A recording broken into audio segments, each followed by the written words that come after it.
we're really asking our patients to endure ongoing treatment, not only having to continue to come into my office and get the treatments, which at this point are intravenous infusions, but also the cumulative toxicity. I mean, you can imagine a therapy of up to 3 years duration. That really changes your life. That changes the life for your family who have to bring you in for treatment.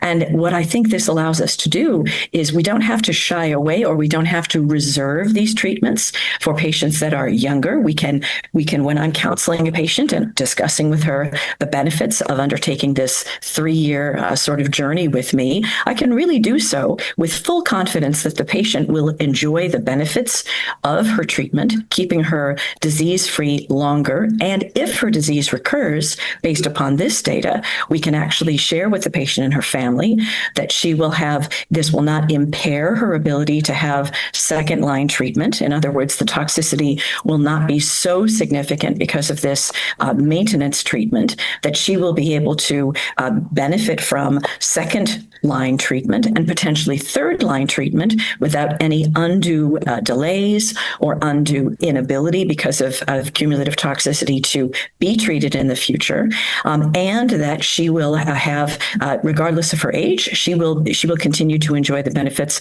of the addition of this treatment, even though the maintenance treatment is 3 years in duration at this point in time.